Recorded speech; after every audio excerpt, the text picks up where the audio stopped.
안녕하세요. 안녕하세요. 연대기 성경 읽기 세 번째 시간입니다. 이번 시간은 전체적인 성경의 흐름을 한번 살펴보려고 해요. 역사는 흐릅니다. 그렇죠? 특히 히브리 민족이 그래요. 히브리 민족은 유명민으로서 굉장히 역동적이에요. 계속 움직이는 민족입니다. 히브리어를 보더라도 그것을 알 수가 있는데요. 히브리어 단어를 보면 명사가 한 20% 돼요. 그리고 접속사, 부사, 전치사가 한 10% 됩니다. 그리고 동사가 한 70% 돼요. 그래서 특히 히브리어는 동사의 원리를 잘 알면 그 성경 해석의 70%를 이제 이해한다고 합니다. 성경을 보실 때 특히 동사를 주의 깊게 보시면 그 동사가 전체 의미를 이제 끌고 다니는 그런 것을 볼 수가 있습니다. 여기서 하는 연대기 성경 읽기가 바로 이런 원리로 지금 하고 있습니다. 동사에 해당되는 뼈대를 잡고 그 뼈대 살을 이제 붙여가면서 성경을 읽는 거예요. 그러다 보면 어느새 저나 여러분이 성경의 한 인물이 되어갖고 함께 움직이는 그런 것을 이제 발견하게 될 것입니다.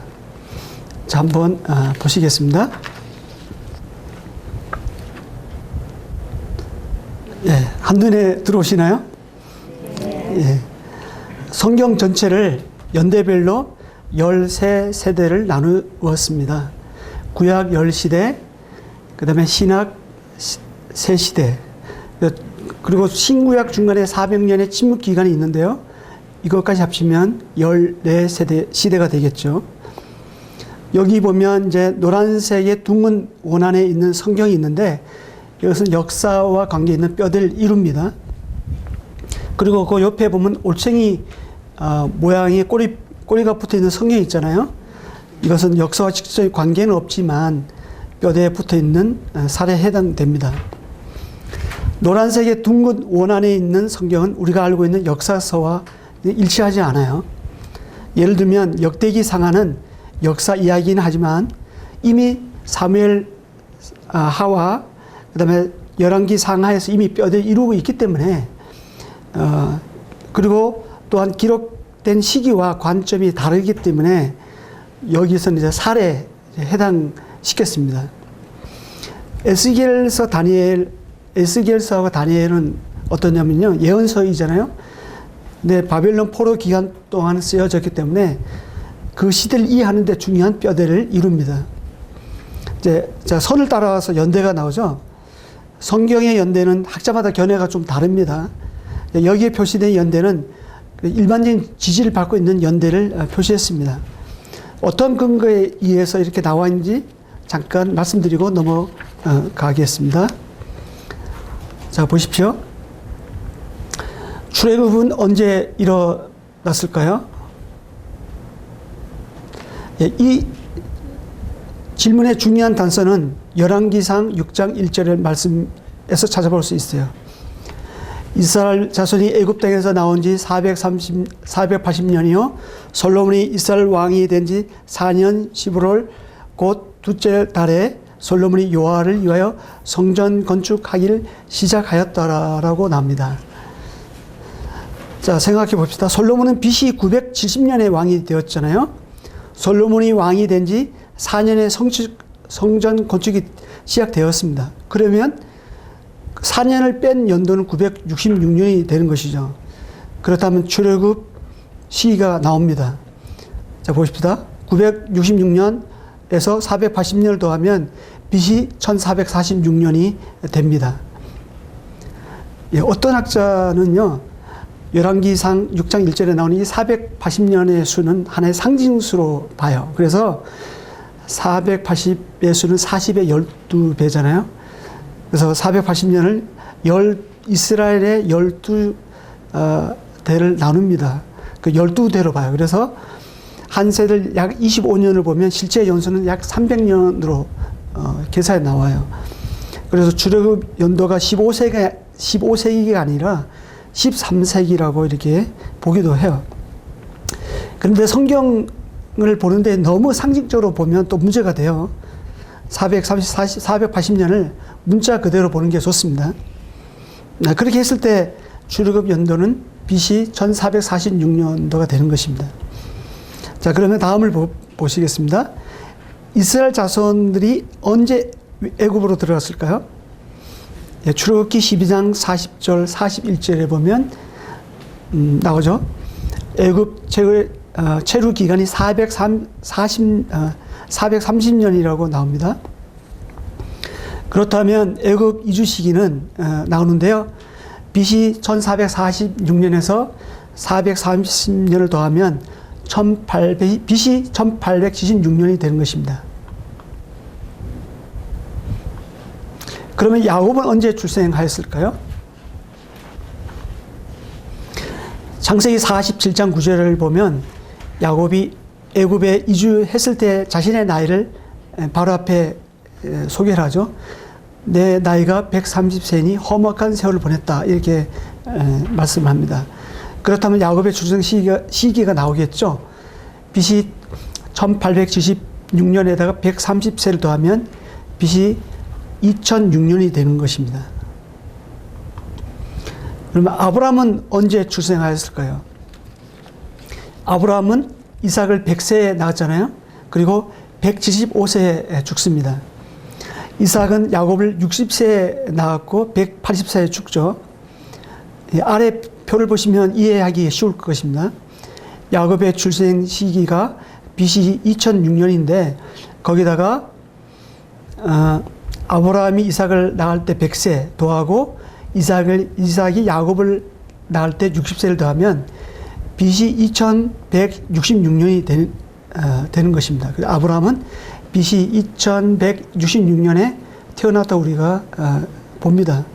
여기서 연도는 좀 다를 수 있어요. 태어난 연도가 이게 1월에 태어날 수도 있고 12월에 태어날 수도 있기 때문에 약간의 연도는 이제 좀 다를 수가 있어요. 그렇지만 어느 정도 근사치를 이룹니다. 자, 그러면 이렇게 우리가 보는 이 연도가, 이 줄을 따라 보이는 이 연도가 이렇게 해서 나온 것입니다. 하지만 이것은 절대 기준은 될 수가 없죠. 제가 왜 여기다 이렇게 적어 놓냐면 이것은 성경의 흐름을 이해하는 데 도움이 되기 때문에 성경의 흐름을 이해하는 데 참고 용이 될 수 있겠다 해서 적어 놓은 것입니다. 자, 그러면 각 시대별로 한번 간략하게 살펴보겠습니다. 첫 번째 창조 시대를 보시겠습니다. 창조부터 창세기 12장에 아브라함이 부름을 받기 이전까지 시대를 말하죠. 여기는 4가지 사건과 5가지 이야기가 나옵니다.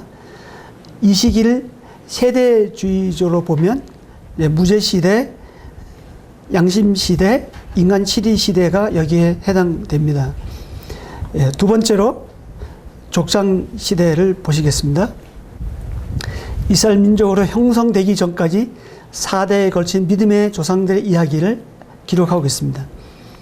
하나님은 자신의 계획을 보존하시고자 그리고 이루시고자 세상 사람들 가운데 한 사람을 택했죠. 그것이 아브라함입니다. 그래서 하나님은 아브라함을 통해서 민족을 이루게 하시고 그리고 하나님의 구속 사역을 드러내기를 원하신 거예요. 그리고 이스라엘 민족을 통해서 인류를 구원하시고자 원하셨던 것입니다. 바로 하나님 나라의 모형을 아브라함의 후손 이스라엘 민족을 통해서 하나님 나라의 원형을 보여주시고자 원하셨던 것이죠. 족장 시대에는 4명의 족장들이 나오죠. 욥기는 족장 시대 인물로서 창세에 붙어 있습니다. 이 시대를 세대주의를 보면 아브라함이 약속을 받을 때부터 시내산 율법이 주어지기 전까지 그 약속 시대로 볼 수가 있습니다. 창세기 뒷부분에 보면 야곱의 가족 70명이 고센 땅에 이제 이주를 하게 되죠. 그리고 400년 동안 애굽에서 살면서 그것을 종살이로 살면서 큰 민족을 이룹니다. 그러면 다음에 출애굽 시대를 보시겠습니다. 400년간의 애굽 노예 생활에서 해방되어 시내산에 이르기까지의 시기를 말합니다. 출애굽한 수가 20세 이상 싸움에 나갈 만한 남자만 장정만 60만이었다고 기록되고 있는데요. 이들은 대부분 결혼을 했을 거예요. 한 집에 평균 4명, 자녀가 4명이라 하면 66에 36, 360만 명이 되는 거죠. 뭐 계산 좀 다를 수 있지만 우리가 대강 짐작을 하기 위해서 한번 이렇게 생각해 봤습니다. 출애굽기 20장에서 민수기 10장까지는 시내산에서 1년 동안 있었던 일을 기록해 주겠습니다. 이때 십계명을 비롯한 여호와의 율법이 주어지죠. 이 시기를 세대주의로 보면 시내산 율법이 주어진 때부터 예수님 오시기 전까지 율법 시대로 볼 수가 있습니다. 네 번째로 광야 시대입니다. 이스라엘 백성이 약속의 땅에 들어가기까지 광야 38년에서 38년 동안 훈련받는 기간을 말해주고 있고요. 그리고 모압에서의 1년의 율법 재교육 시기를 말합니다. 출애굽 시대는 시내산에서 출애굽 1세대들에게 하나님께서 여호와 율법을 말씀해 주고 있다 하면 그 광야 시대는 느보산 아래에서 출애굽 2세대들에게 여호와 율법을 다시 한번 설명해 주고 있습니다. 다음은 가나안 정복 시대입니다.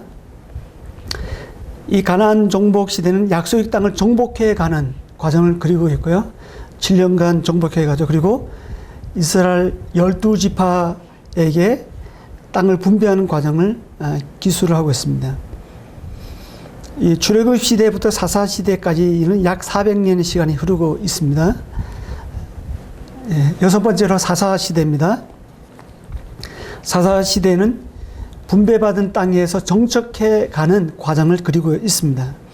그리고 이때는 하나님께서 사사를 통해서 직접 이스라엘을 통치하던 시기를 말합니다.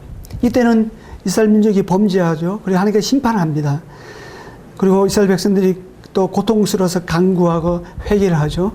그래서 하나님께서는 사사를 보내서 이스라엘 백성들을 또 구원시킵니다. 이런 사이클이 계속 반복되고 있습니다. 이때는 왕이 없으므로 자기 소견에 옳은 대로 행하게 되죠. 눕기는 사사시대에 살았던 어느 가정의 이야기를 다루고 있기 때문에 사사기와 함께 갑니다. 일곱 번째로 다니엘 왕국 시대입니다. 이때는 백성들의 요구로 이방 국가들처럼 왕을 세워달라고 요구하죠. 그래서 초대왕 사울이 이제 이스라엘의 왕으로 올라갑니다. 그리고 그 후에 다윗, 솔로몬 이렇게 해서 다니엘 왕정 국가가 형성되는 시기를 말합니다. 각각 40년간을 통치를 합니다. 이 기간 동안 이스라엘 민족의 영토와 국력이 전성기를 이룹니다. 사무엘상부터 열왕기상 11장까지 이 이야기를 담고 있습니다. 여기서 사무엘은 14명의 사사들 중에서 마지막 사사로 활동을 하죠. 그리고 여덟 번째로 분열 왕국 시대입니다. 솔로몬의 범죄로 BC 930년에 남북으로 분열됩니다. 북이스라엘은 솔로몬의 건축을 맡았던 여로보암이 북쪽의 10지파의 지지를 받아가지고 초대 왕이 됩니다. 이때부터 호세 왕까지 이르는데 약 208년간의 이제 이스라엘이 존속되는데 19명의 왕이 통치를 하게 됩니다. 그러다가 BC 722년에 아수르에 의해서 멸망을 하게 되죠. 북이스라엘에 있는 이 19명의 왕은 하나같이 악한 왕으로 평가되고 있습니다. 그리고 남유다는 솔로몬의 아들 느호보암부터 시디기야까지 20명의 왕들이 이제 통치를 하게 되는데요. BC 586년에 바벨론에 의해서 포로 되기 전까지 약 344년간 통치를 하게 되죠. 남유다 왕들 중에서 그나마 8명은 비교적 선한 왕으로 평가되고 있습니다. 남유다는 북이스라엘이 멸망된 후에 136년이나 더 생존을 합니다. 예, 남유다는 다윗 왕가가 계속 지속되는 반면에 북이스라엘은 9번이나 왕가가 바뀌죠. 그 이유는 이제 이런 것이 깔려 있어요. 북이스라엘은 모세의 시내산 언약이 흐릅니다. 시내산 언약은 뭐라면 신명기에 나와 있듯이 순종하면 복이요, 불순종하면 저주가 오는 거예요. 그 영향 아래 있는 반면에 남유다는 다윗 언약의 영향을 받고 있는데요. 다윗 언약은 무조건적이죠. 그래서 그 남유다는 그 다윗의 계통을 계속 왕으로 이제 이어가고 있죠. 구약의 열 왕들은 나름대로 이제 개혁을 부르짖었어요. 그런데 결국에는 계약으로 끝나는 것을 우리가 볼 수가 있습니다. 그것은 뭐냐면 그들이 기득권을 포기하지 않았기 때문에 그렇습니다. 공의와 정의를 베풀어야 하는데 약자에 대한 배려가 없었어요. 그래서 하나님께서는 아모스와 호세아 선지자를 보내가지고 공의와 정의를 행하라고 외쳤던 것입니다. 공의와 정의는 어떻게 우리에게 오죠? 그것은 우리가 하나님 말씀대로 행할 때 찾아옵니다. 그럴 때 공의와 정의가 세워지는 거예요. 9번째로는 포로 시대입니다. 포로 시대는 남유다가 이제 북이스라엘이 멸망하는 것을 보면서도 하나님께서 선지자를 통해서 남유다가 하나님께 돌아오라고 이렇게 가르쳐 줬는데도 불구하고 남유다는 북이스라엘이 멸망하는 것을 보면서도 뉘우치지 않았습니다. 결국 바벨론으로 포로가 잡혀가게 됩니다. 605년경에 1차 포로 때 다니엘이 함께 잡혀가게 되죠. 이때 포로로 잡혀서 바벨론에서 이스라엘, 이 남유다는 이제 고난 가운데 하나님을 이제 생각하게 됩니다. 그리고 10번째 포로 귀환 시대입니다. 70년간의 포로 귀환이 끝나자 하나님께서 페르시아 왕 고레스의 마음을 움직여서서 이스라엘을 고토로 돌아오게 합니다. 이제 세 차례에 걸쳐서 돌아오죠. 이때 돌아온 사람들이 다 보면 기득권 층이었어요.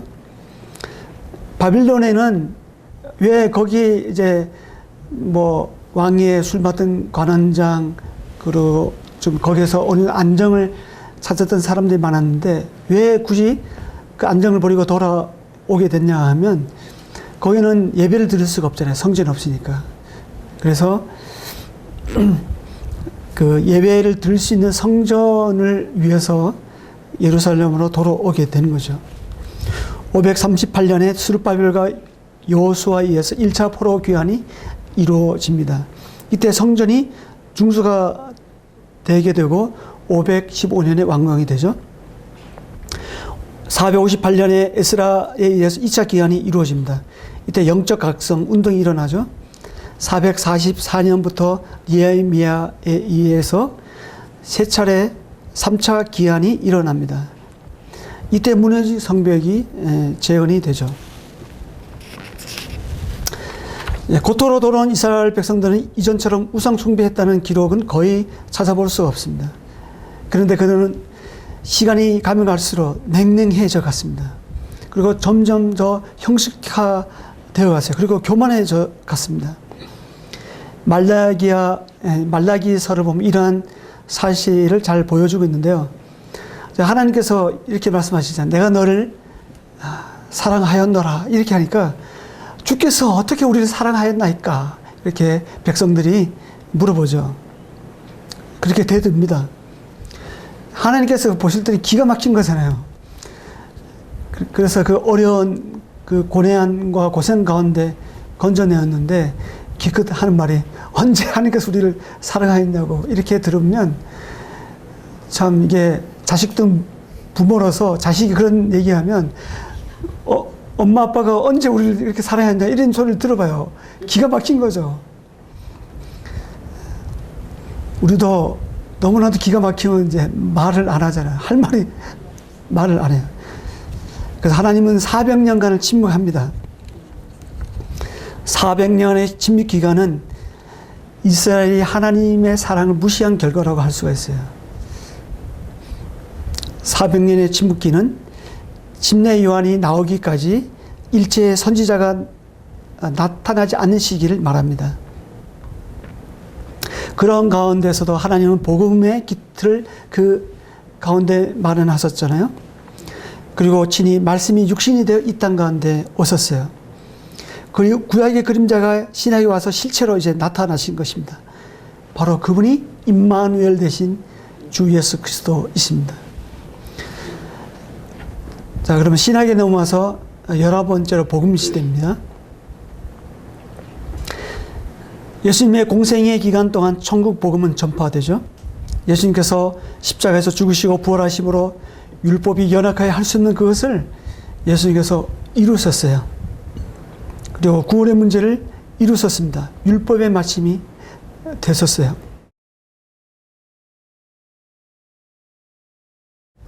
12번째로 교회 시대입니다. 예수님께서 승천하시고 보혜사 성령이 이제 오시죠. 이때 교회 시대가 열리게 됩니다.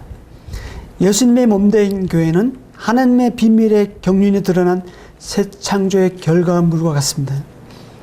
이 시기는 성령 시대, 은혜 시대라고 부르기도 합니다. 13번째 마지막으로 종말 시대입니다.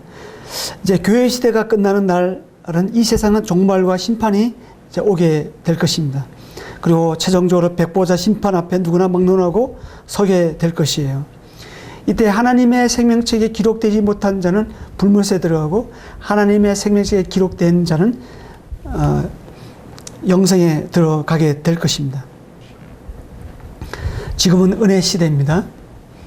지금이 은혜 받을 때요, 지금이 구원의 날이로다 라고 말씀하십니다. 성경 어느 곳을 우리가 열어봐도 우리 주 예수 그리스도의 은혜가 나오고 있습니다. 만약 이 시간은 가운데, 여러분 가운데 아직 주 예수 그리스도를 아직 개인의 구주로 믿지 않으신 분이 계시다면 더 늦기 전에 믿으시길 바랍니다. 지금이 은혜 시대입니다. 이 은혜 시대는 언제 마감될지 모르는 거예요. 이번에는 좀 다르게 좀 보시겠습니다. 연대 순으로 본 구약 성경입니다. 좀 전에 설명을 들었기 때문에 좀 보시기에 편하실 거예요. 제일 상단에 역사서를 보십시오. 구약의 10시대가 나오죠. 그 아래 뼈대를 이루는 성경이 나옵니다. 작은 박스 안에 있는 성경들이 뼈대에 붙어있는 살입니다. 특별히 설명은 더 드리지 않아도 눈으로 보시면 이해가 되실 거예요. 그 시편 5편과 예언서는 해당 시대와 성경의 역사에 잘 배치되어 있습니다. 예를 들어 욥기는 족장시대 인물이기 때문에 족장시대 아래에 놓여 있습니다. 나머지도 같은 방법입니다. 특히 예언서를 보면요, 요엘과 오바다가 나오는데 이거는 학자마다 위치가 조금씩 달라요. 그 외에는 큰 차이가 없을 것입니다. 요나, 아모스, 호세아는 북이스라엘에서 활동한 선지자들입니다. 나머지는 남유다에서 활동한 선지자들이죠. 아모스, 호세아는 북이스라엘을 대상으로 활동하였습니다. 요나나 나홈은 아수르를 대상으로 활동을 합니다. 요나가 선포할 당시에 이 아수르는 회개를 하죠. 그러나 그 후에 나홈이 선포할 때는 아수르가 회개를 안 합니다. 그러다 결국에는 멸망당합니다. 제일 아래에 이제 오바다가 나오는데요. 이 오바다는 에돔의 멸망을 선포하러 보내졌습니다. 나머지는 남유다 왕국을 대상으로 제 말씀을 전하고 있는 거예요. 그리고 그 옆에 보면 에스겔과 다니엘이 나오죠. 에스겔과 다니엘은 바벨론 포로 기간 중에 바벨론에서 활동했던 선지자들입니다. 그 옆에 이제 학개, 스가랴, 이제 말라기가 나오죠. 학개, 스가랴, 말라기는 포로 기간 후 유대인들에게 활동했던 선지자들입니다. 예, 제일 아래쪽에 보면 이제 아래쪽에 대해서 잠깐 말씀드리고 넘어가겠는데요. 모든 사람은 하나님의 구속의 관계에 대해 있는 한 신자 아니면 불신자로 이렇게 구분되죠. 믿든지 아니면 안 믿든지 그렇게 나눠집니다. 아브라함은 이스라엘의 조상입니다. 그때부터 사람들은 어떻게 구분하냐면 유대인이냐 아니면 비유대인이냐 이방인으로 이렇게 분류되고 있습니다. 물론 이 중에서도 유대인이건 이방인이건 그 중에서 그 안에서도 이제 신자와 불신자가 이제 존재하죠. 신약에 이르기까지는 이제 유대인이 하나님의 백성의 주를 이루었습니다. 그렇다면 신약에 와서는 그리스도의 몸으로서 교회가 이제 드러나게 됩니다. 이때는 이제 그 교회가 이제 주를 이루죠. 이방으로서 교회가 주를 이룹니다. 그 이방인의 충만한 수가 차기까지 그리스도를 믿는 유대인들이 이제 주를 이루는 반면에 믿는 유대인들은 그리스도의 몸을 이룹니다. 네, 다음 이제 보시면 지리로 보는 구약 성경입니다. 이번에는 이제 지리로 구약 성경을 보겠습니다. 그 이전에 이제 구약 성경의 배경이 되는 지리에 대해서 이제 먼저 보시겠는데요.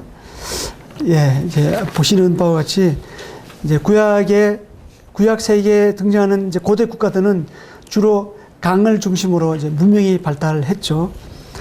오른쪽에 보면 이제 갈대아, 아수르, 바벨론, 페르시아가 있는데 이들 나라는 이제 티그리스 강과 유프라테스 강 중심으로 메소포타미아 문명이 발달했습니다. 예, 왼쪽에 보시면 애굽이 나오죠. 이 애굽은 나일강 중심으로 애굽 문명이 발달했습니다. 이 애굽은 특별히 이제 태양신을 섬겼고요. 죽은 자를 섬겼어요. 그래서 애굽에 가보면 무덤이 많이 나오는 거예요. 피라미드가 그렇게 해서 발견된 거죠. 가운데가 이제 가나안이 나옵니다. 가나안은 갈릴리 호수와 요단강 중심으로 가나안 문명이 발달되었습니다. 이 가나안 땅은 이제 시대가 바뀜으로써 이제 명칭도 바뀌는데요. 이제 가나안은 이제 함의 후손들이 살고 있는 원주민 땅을 이야기할 때 가나안 땅이라고 얘기해요. 그러다가 여호수아 시대부터 이스라엘 땅으로 바뀌죠. 이스라엘 땅이라고 우리가 얘기할 때는 언약의 민족의 땅을 말합니다.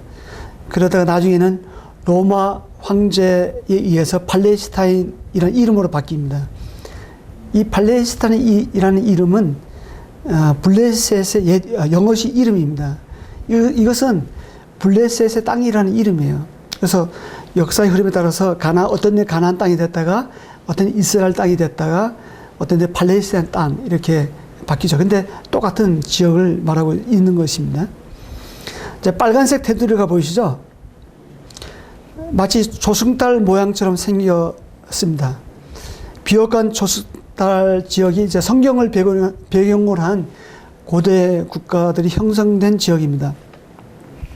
근데 당연히 이제 자연이 이제 강을 중심으로 발달하다 보니까 농경 생활이 발달하게 되었겠죠. 그래서 강을 중심으로 한 이 메소포타미아 문명 그리고 애굽의 나일강 중심으로 애굽 문명 이 두 문명이 굉장히 오랜 세월 동안에 큰 그 열강으로 이렇게 자리를 잡죠. 그에 반해 이제 팔레스타인은 전략적으로 중요한 지역입니다. 이제 가운데 끼었다 보니까 팔레스타인 지역을 거쳐 가야지만 이제 그 유럽으로 이제 더 넓은 그 다음 세계로 이렇게 넘어갈 수가 있는 거죠. 거대한 이 두 문화를 하나에 연결하는 교랑 역할과 같은 그런 역할을 했습니다. 예, 다음을 보실까요? 예. 이걸 보시면 이제 빨간 가는 선이 보이는데 이 빨간 가는 선은 현대 국가들의 경계선입니다. 아수르 바벨론은 현재 이라크 지역이고요. 페르시아는 현재 이란 지역입니다. 그리고 성경의 아람은 현재 시리아 지역이죠. 그 성경의 두레와 시도는 현재 레바논 지역에 해당됩니다. 그리고 성경에 나오는 모압과 암몬은 현재의 요르단 지역에 해당됩니다. 그리고 성경 애굽은 현재 이집트를 말합니다. 예, 다음을 보시겠습니다. 이집트와 메소포타미아 이 두 명을 연결하는 이제 도로가 있었는데 고대 국제 도로가 있었습니다. 최근까지 가장 중요한 도로로 우리에게 알려진 도로가 바로 해변길인데 이사야서 9장 1절에 나오죠. 그리고 마태복음 4장 15절에도 나오는 도로입니다. 이 해변길, 이 도로를 통해서 근동 지역의 이제 필수적인 주요 묘역 상품들을 이제 운반했어요. 그리고 이 도로를 통해서 이 도로는 또 군사적인 중요한 목적으로 사용한 도로였습니다. 반드시 이 도로를 거쳐서만 가야지 애굽이 이제 메소포타미아 문명을 이제 갈 때 이 도로를 거쳐서 가는 거였고, 그다음에 메소포타미아 바빌론 아수르도 애굽을 갈 때 이 도로를 거쳐서 이렇게 내려갔던 거예요. 중요성은 다소 떨어지만 이제 두 번째 국제 도로가 있는데 왕의 도로입니다. 민수기 21장 22절에 나옵니다. 아라비아와 다메섹을 연결했습니다. 이 도로는 주로 상업적 목적으로 이제 사용되었습니다. 아라비아 반도에서 이제 들어오는 상품들, 그 다음에 향료, 향수를 이제 에시온 계배를 시작해서 왕의 도를 지나서 이제 다메섹으로 이렇게 갔습니다. 이렇게 해서 해변길과 왕의 도로, 이것은 아프리카와 유럽을 그리고 아시아를 잇는 중요한 국제 도로였습니다. 그에 반해서 이렇게 반드시 이 도를 이제 지나가야 되기 때문에 이 팔레스타인, 가나안 땅은, 이스라엘 땅은 굉장히 그 경제적으로, 군사적으로, 지리적으로 중요한 교통 요충지 역할을 했습니다. 그 열강들이 호시탐탐하게 노렸던 것이 이것 때문에 그랬던 거예요. 다음을 이제 보시겠는데요. 가나안 땅과 애굽 땅이 이제 어떻게 다른가를 한번 보시겠습니다. 사실 가나안 땅은 사람이 살기에 그렇게 좋은 땅은 아니잖아요. 가나안 땅은 애굽 땅과 많이 달랐습니다. 신명기 11장 10절에서 11절에 보면 그 차이가 무엇인지 이제 설명해 주고 있는데요. 애굽 땅은 기름지고 물이 풍부한 반면에, 비옥한 반면에 가나안 땅은 이제 하늘에서 내려주는 그 비를 마시는 땅이었어요. 그리고 때를 이른 비와 늦은 비를 기다리며 때를 따라 돕는 은혜가 필요한 땅이었습니다. 유대 광야를 가보면 이제 석회 성분이 많거든요. 비가 오면 땅 속으로 이렇게 스며들지 못해. 그래서 비가 오는 대로 그냥 다 쓸려 내려갑니다. 그래서 이게 비가 오면 땅 속으로 이렇게 들어가야 되는데 그러지 못하니까 한번 비가 오면 굉장히 홍수처럼 내려가는데 땅 속에 스며들지 못하니까 굉장히 척박한 땅이에요. 가나안 땅은. 그런데 나일강, 애굽 땅은 어때요? 나일강에 이제 1년에 비가 한두 번밖에 안 와도 나일강의 물줄기가 계속 흐르고 있기 때문에 항상 물이 풍부했죠. 그래서 구약을 보면 비를 내려주는 신이 누구냐의 문제가 이제 구약의 문제입니다. 눈에 보이는 바알이냐 아니면 보이지 아닌 하나님이냐, 이게 구약의 그 두 축을 이룹니다. 대립에.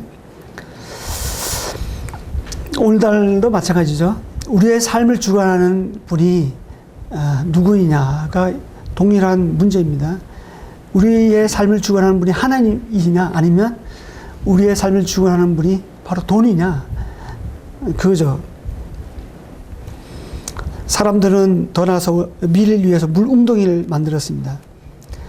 비가 올 때 저축하면 어느 정도 해갈이 됐거든요. 어느 정도는 이제 해갈이 됐는데 성경에서는 이 물웅덩이를 하나의 인간의 그 지혜의 산실로 이렇게 묘사하고 있습니다.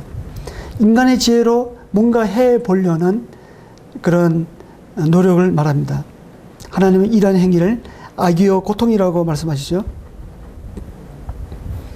그래서 하나님은 선지자를 통해서 내게로 돌아오라고 외치는 것입니다. 선지자들의 내용이 다 그래요. 자, 그러면 이제 지리로 보는 구약 성경입니다.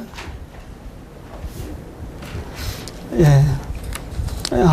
복습의 의미에서 잠깐 이제 보고 넘어가겠는데요. 이제 보시기에 훨씬 편하실 거예요. 한번 보시죠.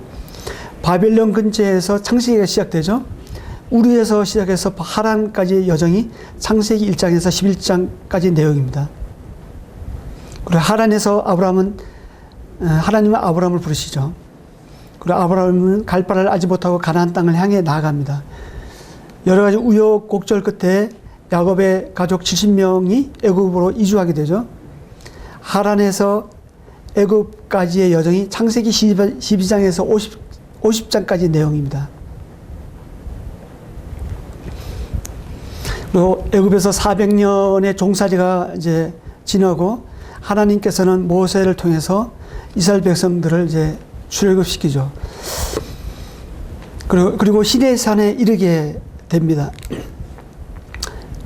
시내산에 이르기까지 이게 출애굽기의 내용이죠. 그리고 시내 광야에서 1년간 머물게 되는데 이때 율법이 주어집니다. 이것이 레위기입니다. 그리고 시내 광야에 있는 이스라엘 진영을 이제 낮에는 구름 기둥으로 밤에는 불 기둥으로 이스라엘 백성들을 인도합니다. 그리고 가나안 땅의 경계까지 이르게 하죠. 가데스 바네에서 이스라엘 사람들은 가나안 땅을 정탐하게 되는데 이스라엘 백성들은 이제 원망하는 대가를 하루를 1년으로 계산해서 40년간 광야에서 방랑을 하죠. 그래서 출애굽 1세대들이 광야에서 다 죽습니다. 이것이 민수기의 내용입니다. 여리고 맞은편 모압 평지에서 이스라엘은 1년간 머물게 됩니다. 이때 출애굽 2세대들에게 율법을 알지 못하는 출애굽 2세들에게 여호와의 율법을 다시 한번 설명하죠. 그래서 가나안 땅 정복하기 전에 이스라엘 백성들 영적으로 재무장시킵니다. 이것이 신명기의 내용입니다. 여호수아에 의해서 이스라엘은 가나안 땅에 입성하게 되죠. 여리고성 정복을 시작해서 아이성 정복하고 그리고 그 기세를 타서 이제 남쪽 지역을 정복하고 그리고 북쪽 지역을 정복합니다. 그리고 그 외에 12지파에게 땅을 분배하죠. 이것이 여호수아의 내용입니다. 그리고 아직 정복하지 않은 가나안 땅을 점령해 나가는 과정이 사사기의 내용입니다. 이때 범죄, 심판, 강구와 회개 그리고 구원이 반복되죠. 하나님은 사사를 통해서 직접 통치하시고 이스라엘 구원해 가십니다. 하지만 이스라엘은 이방 국가들처럼 왕을 요구하게 되죠. 그리고 사울이 초대 왕으로 됩니다. 하지만 사울은 두 번씩이나 하나님께 불순종하게 되죠. 하나님은 사울을 폐하시고 다윗을 왕으로 이제 선택합니다. 그러자 사울은 다윗을 죽이려고 추격을 하죠. 다윗은 또 도망을 합니다. 이것이 사무엘상의 내용입니다. 사울이 죽자 다윗은 왕으로 등극하게 되죠. 하나님께서 함께 하심으로 어딜 가나 다윗은 승리하게 됩니다. 이때 나라는 부흥하게 되지만 다윗은 밥세바와의 범죄로 다윗 가게는 비극을 맞게 됩니다. 이것이 사무엘하의 내용입니다. 다윗이 죽자 솔로몬이 왕이 되고 나라는 최고의 번영을 누립니다. 하지만 솔로몬 왕은 이방 여인들과의 결혼으로 타락하게 되죠. 결국 나라는 남북으로 분리됩니다. 열왕기 상의 내용입니다. 북이스라엘은 여로보암을 시작으로 19명의 왕이 통치하게 됩니다. 그리고 북이스라엘 범죄로 BC 722년에 아수르 위에서 멸망하게 되죠. 그리고 남유다는 르호보암을 시작으로 20명의 왕이 통치하게 됩니다. 남유다도 마찬가지로 말씀을 떠나서 범죄하게 되므로 BC 586년에 바벨론에 의해서 멸망하게 되죠. 그래서 포로로 잡혀가게 됩니다. 이것이 열왕기 하의 내용입니다. 70년의 훈련 기간이 끝나죠. 그리고 하나님은 페르시아 왕 고레스의 마음을 움직이셔서 이스라엘을 세 차례에 걸쳐서 귀환시킵니다. 이것이 에스라서와 느헤미야서의 내용입니다. 자, 어떠세요? 지금까지 그 도표적으로 그다음에 또 지리적으로 이렇게 다각적으로 봤는데요. 입체적으로 성경에 들어오지 않습니까? 네. 예. 이렇게 성경 전체를 이제 흐름을 따라서 연대 순으로 이렇게 보시다 보면 성경이 훨씬 재미있어져요. 성경 정말 저도 이제 이것을 알기 전하고 지금 이렇게 알고 난 다음에 연대 순으로 이렇게 성경을 읽으니까 훨씬 재미있고, 아, 정말 왜 이거를 지금 알았을까? 이제 지금이라도 아니까 얼마나 좋은지, 기대해 좋습니다. 다음 시간에 또 뵙겠습니다. 여기까지입니다. 감사합니다.